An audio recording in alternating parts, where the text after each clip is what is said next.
06 벡터의 내적 64페이지 우리 같이 해보도록 하겠습니다. 자, 이제 문제를 풀다가 보면요, 야, 두 직선이 평행해, 두 직선이 수직이야, 이런 문제가 나올 거예요. 이처럼 두 직선의 평행과 수직을 다루는 문제가 나오면 우리는 이때 어떤 개념을 이용해서 풀어야 되냐? 예, 두 직선의 무슨 벡터 아니면 무슨 벡터? 맞아요, 방향 벡터 혹은 무슨 벡터? 법선 벡터. 두 직선이 평행 혹은 수직이면 방향 벡터도 평행 혹은 수직, 법선 벡터도 평행 혹은 수직이 됩니다 라고 우리 얘기했죠? 그래서 이런 벡터의 평행과 수직을 이용해서 구한다 라고 알아주시면 됩니다. 자, 그래서 다시 두 직선 LM의 평행과 수직을 다루는 문제가 나오면 방향 벡터 혹은 법선 벡터를 확인해야 된다. 무엇을 이용해서? 직선의 방정식의 다양한 표현들을 이용해서. 예를 들어서 방향 벡터 U 벡터는 A1, B1, V 벡터는 A2, B2라고 가정을 해보도록 하겠습니다. 자, 평행, 그렇구나. L이라는 직선과 M이라는 직선이 평행한 경우와 수직, L이라는 직선과 M이라는 직선이 수직인 경우에 대해서 알아보자요. 자, 수직부터 얘기를 해볼까요? 두 직선이 평행일 때는 방향 벡터인 U 벡터와 V 벡터 역시 수직이 될 거다. 그리고 수직의 핵심은 뭐라고 얘기했습니까? 내적의 값이 0이 된다라고 했죠. 그러므로 U 벡터 도트 V 벡터는 0이라는 내적 값을 갖는다예요. 자, 그런데 문제를 봤더니 이렇게 성분화돼서 해석기하가 주어졌네요. 그러면 이렇게 성분화돼 있을 때 우리 벡터의 내적도 구할 수 있죠? 자, 어떻게 표현할 수 있겠습니까? A1, B1 도트 A2, B2는 0이라는 내적 값을 가질 거고, 요 내적의 계산은 어떻게 계산한다? X성분은 X성분끼리 곱하고 더하기 Y성분은 Y성분끼리 곱한 값이 0이다 라고 이렇게 문제를 풀 수 있다 라고 배웠죠. 그래서 보통 성분까지 주어지면 이런 개념들 모두 같은 개념인데 그 중에서도 우리는 보통 이 표현을 이용해서 수식을 세워서 문제를 풀 거야 라고 기억을 해주시면 되겠습니다. 자, 그러면 우리가 지금부터 평행에 대해서 알아보도록 하자. 두 직선이 평행이라는 것은 방향 벡터 혹은 법선 벡터가 평행임을 의미한다. 자, 선생님이 평행을 뭐라고 가르쳤어요? 평행, 세 글자, 네 글자, 평행, 실습의 크기 조정이라고 가르쳤죠?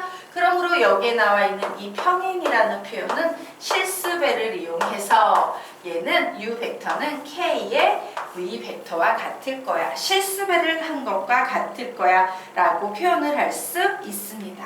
자, 그런데 성분이 나와 있으므로 성분을 이용해서 표현해 보도록 할까요? 자, U 벡터는 성분을 이용해서 표현하면 A1, B1 이렇게 표현할 수 있을 거야. 자, V 벡터는 A2, B2인데 앞에 K배라는 실수배를 하고 있으므로 K를 X성분, Y성분에 모두 곱해주면 되겠죠? 그러므로 KA2, KB2라고 이렇게 등식을 세워도 얘는 평행을 나타내는 식이 될 거예요. 자, 그러면 여기에 나와 있는 이 성분의 상등은 무엇을 의미합니까? 얘는 이런 의미가 있죠? 얘는 X성분은 X성분끼리 같을 거고 Y성분은 Y성분끼리 같을 거다라는 이런 표현이 되겠습니다. 자, 그런데 우리 여기에 보니까 요 식은 K에 관해서 정리할 수 있겠다. 자, 위에 있는 식을 K에 관해서 정리하면 뭐라고 정리할 수 있어? A2분의 A1. 아래에 있는 식도 K에 관해서 정리하면 B2분의 B1. 그런데 위아래에 사용된 K는 같은 값이죠. 결국 K는 K다기 때문에 최종적으로 A2분의 A1은 B2분의 B1이다 라는 요런 식을 만들 수 있고요. 단 요런 식을 쓰기 위해서 분모는 절대로 0이 되면 안 되니까 A2, B2는 0이 아니다 라는 요런 전제 조건을 이용할 수 있을 거예요. 그래서 우리가 두 직선의 평행을 이용했을 때 여기 있는 표현 중에 제일 만만한 표현이 누구처럼 보여? 이 표현 되겠죠? 그래서 이 표현을 주로 사용이 되지만 모두 다 같은 의미의 표현이다라고 이런 평행과 수직의 표현의 다양성에 대해서 다 공부해 두시고요. 예, 최종적인 식구조에 대해서도 계산을 위해서 조금 정리해 두시면 되겠습니다. 자, 그러면 우리요 지금부터 이 두 가지 개념을 이용해서 아래 있는 문제를 한번 풀어보도록 할 겁니다. 자, 아래 문제 보도록 하자. 직선 L과 M이 서로 수직이다 라고 나왔어요. 그렇구나. 직선 L하고 M은 서로 수직이구나요. 자, 그리고 직선 L과 직선 N은 서로 평행이다 라고 나왔네요. 직선 L과 직선 N은 서로 평행이다 라고 나왔습니다. 이처럼 두 직선의 수직과 평행을 다루는 문제를 만나면 우리는 방향 벡터의 평행 혹은 수직, 법선 벡터의 평행 혹은 수직을 이용하면 되겠지?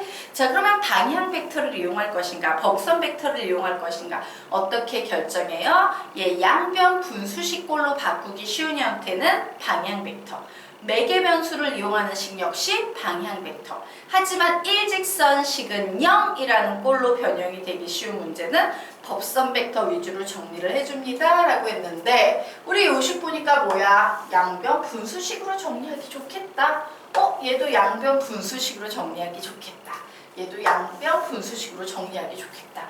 아하, 방향 벡터를 가지고 문제를 풀어야겠구나 라고 판단할 수 있겠죠. 자, 그래서 우리요 L이라는 직선의 방향 벡터에 대해서 정리해 보도록 합시다. 얘는 x의 개수도 1, y의 개수도 1이니까 그냥 6,3을 방향 벡터로 잡아주시면 되는 상태예요. 자, m의 방향 벡터 잡아보도록 하겠습니다. m은요 여기 1이 있는 건 1이 있는 건데 x의 개수가 마이너스 1이야. 곤란하지? 분모분자를 마이너스 1로 나눠줘서 마이너스 1, y의 개수는 1이니까 그냥 a라고 적어주시면 되겠습니다. 자, n의 방향 벡터 구하려고 봤더니 x의 개수가 마이너스 1이네. 분모 분자를 마이너스 1로 나눠서 마이너스 2, y의 개수는 1이니까 얘는 그냥 b를 써먹으면 되겠다 라고 이렇게 정리할 수 있을 겁니다. 자, 그런데 이 녀석은요 서로 수직이래.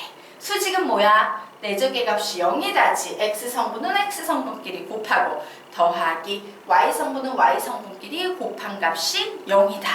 내적의 값이 0이다요. 그래서 x성분끼리 곱하면 마이너스 6, y성분끼리 곱하면 3a. 그런데 이 값이 0이 돼야 되겠네.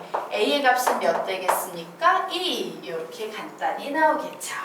자, 이제 두 번째. 요번에는요 L과 N, 바로 이 L과 요 N이 서로 평행이다 라고 나왔어요. 자, 평행은 다양한 표현이 있지만 맨 마지막 표현이 뭐였는지 기억나십니까? 예, 평행은요 x성분분의 x성분은 y성분분의 y성분이야 라고 이런 식을 선생님이 계산에 써먹게 좀 기억해 두십시오 라고 했죠. 그래서 요걸 분모로 깔까? 우리 분모가 이제 숫자인 게 더 좋잖아. 그래, x성분분의 x성분은 y성분분의 y성분이야 라고 이렇게 정리를 했습니다. 그래서 요거 계산하면 6의 절반이네. 그럼 마이너스 2의 절반인 b자리에는 몇이 오면 되겠다? 마이너스 1이 오면 되겠다요. 그러므로 a 플러스 b의 값 구하랍니다. 답은 몇 나오겠습니까? 1 나오겠습니다. 정리하시기 바랍니다.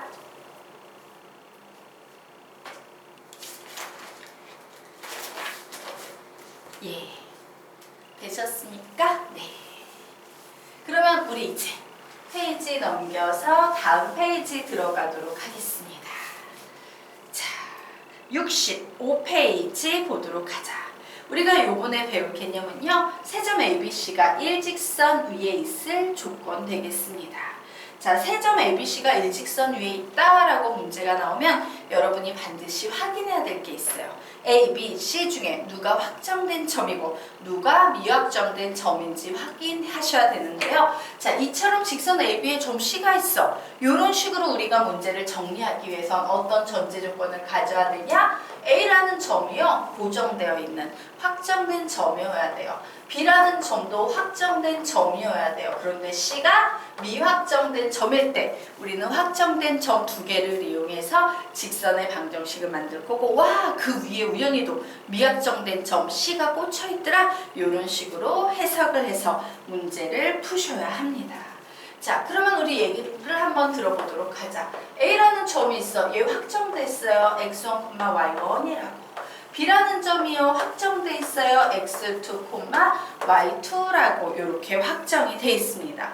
그러면 이 두 개의 점을 이용해서 직선의 방정식 만드는 법 선생님이 가르쳤어요? 안 가르쳤어요? 가르쳤죠? 자, 벡터를 이용해서 직선의 방정식을 표현할 때는 방향 벡터분의 x-x1은 방향 벡터분의 y-y1이다. 뭐 이렇게 해야 되는데요. 예, 그 방향 벡터 x 밑에 있는 방향 벡터는 사실 x의 x의 변화량을 의미하는 거고, y라는 분수식 바로 밑에 있는 방향 벡터는 y의 변화량을 의미하는 거기 때문에 우리 점 두 개 가지고 x의 변화량과 y의 변화량 구할 수 있다, 없다? 있다. 변화량 어떻게 구합니까? x-x1. y의 변화량 어떻게 구합니까? y2-y1이에요. 이것이 바로 방향 벡터 u 벡터와 v 벡터의 방향 bek터를 이런 식으로 표현을 해줄 수 있는 거고요. 한 점 예를 들어서 a를 지난다라고 식을 세우면 x-x1 그리고 y-y1이라고 이런 식으로 직선의 방정식을 만들 수 있겠네요. 그리고 이 직선의 방정식에 미확정된 점 C를 x 자리와 y 자리에 대입을 해서 문제를 풀면 된다라는 개념 되겠습니다. 사실 이 개념은요, 우리가 예전에도 배운 적이 있어. 수학 상에서 세 점 ABC가 일직선 위에 있다는 것은 확정, 미확정, 누가 확정이고 누가 미확정인지 확인해서 확정 두 개로 직선의 방정식을 만들었는데 우연히도 그 위에 미확정인 점이 존재하더라 라고 문제를 푸시면 되겠다요. 자, 그러면 우리 이제 이 개념을 가지고 문제 한번 풀어보도록 하겠습니다. 자, 아래 문제가 나와 있어요. 세 점 ABC가 일직선 위에 있을 때 실수 A의 값을 구하여라요. 자, 미지수 하나, 세 점이 일직선 위에 있다. 조건 하나, 저 미지수 하나의 값을 구할 수 있는데 이때는 누가 확정이고 누가 미확정인지 봐야 된다라고 했죠?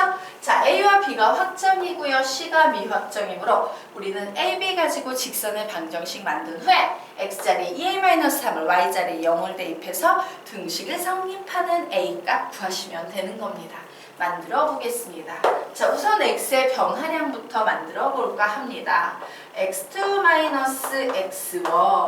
자, y의 변화량 만들어 볼까요? y2-y1 되겠습니다.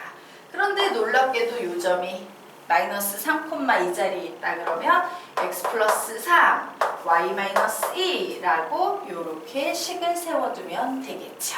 자, 여기 있는 마이너스는 합쳐서 이렇게 계산해서 뿔뿔 이렇게 바꾸도록 할게요. 그런데 이 직선의 방정식 위에 2a-3,0이 있으므로 이제 계산해서 대입해 볼까요? 1 더하기 3이니까 4분의 x자리에는 2a-3을 대입했는데 뒤에 플러스 3이 있죠. 자, 4-2는 2고요. y자리에 0 대입하면 얘는 마이너스 2네요. 자, 마이너스 3 플러스 3 계산했어요. 2 약분했어요. 결국 이 a는 4 올라가면 마이너스 4 이렇게 되겠죠? a의 값은 몇이다? 마이너스 2다 라고 이렇게 간단히 계산을 하시면 되겠습니다. 정리하시기 바랍니다.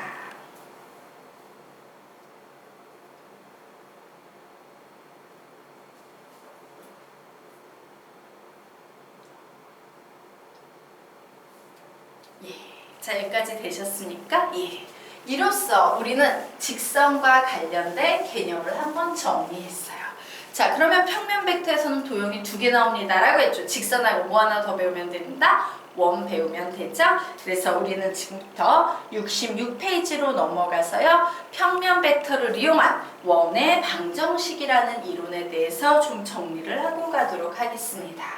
자, 한번 볼까요? 점 A는 x1, y1이에요. 얘는 x1, y1이라는 점인데 얘를 중심으로 하고 반지름의 길이가 r인 원 위에 한 점을 이렇게 p, x, y라고 할 거예요. 얘는 동점이에요. 이게 모두 P점의 좌표가 될 수 있습니다.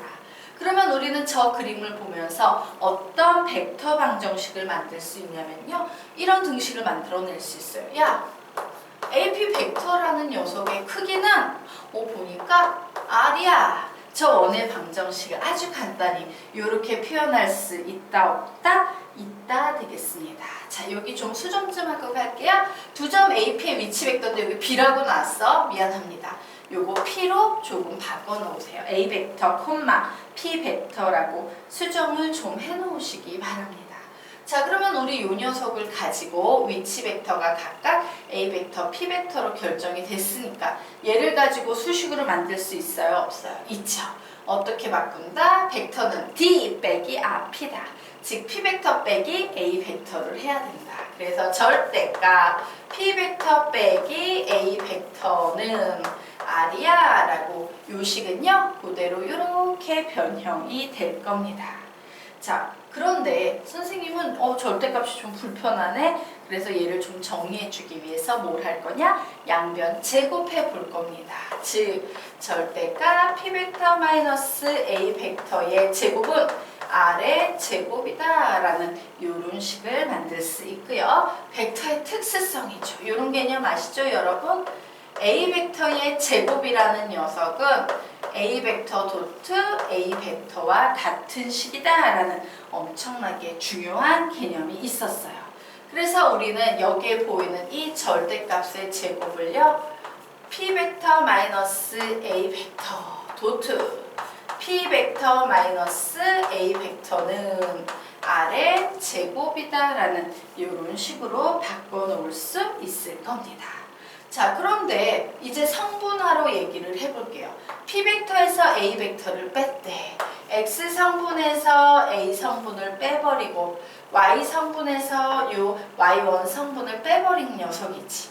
그러므로 이 녀석은 우리가 식을 어떻게 세우겠어요?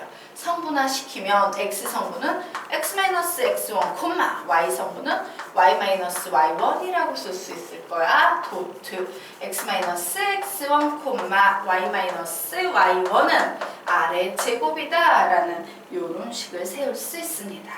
자, 이제 벡터의 내적을 계산하시면 되겠네요. 내적은 X성분은 X성분끼리 곱해요.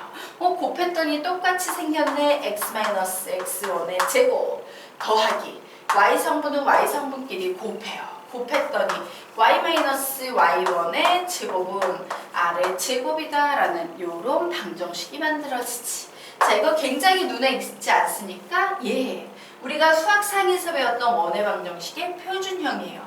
중심은 x1, y1이고 반지름의 제곱이 R의 제곱인 원이다 라는 이런 개념 나오고 있네요. 그래서 사실 선생님이 말하고 싶은 건 여기에 보이는 이 다양한 표현들이 있죠? 예, 이 다양한 표현들 모두 다 뭐다? 원의 방정식이에요. 그래서 벡터 방정식이 어려운 건 뭐야? 표현이 너무 다양해. 이 중에 뭐가 나올지 몰라. 중요한 건 어떤 표현이 나오건 탁 눈치를 채서 이거 원인데? 라고 얘기할 수 있는 센스가 필요하다라는 겁니다. 그래서 좀 열심히 눈으로 보면서 개념집 많이 읽으면서요. 암기를 좀 해두셔야 돼요. 자, 그러면 우리요 한번 아래 있는 문제를 살펴보도록 하겠습니다. 자, 아래 있는 문제. 평면 벡터 A 벡터는 3,4에 대하여 점 P, X, Y의 위치 벡터 P 벡터는 다음 식을 만족시킨다 라고 나와 있습니다. 자, 요거 보니까 떠오르는 거 있어요? 없어요? 있죠.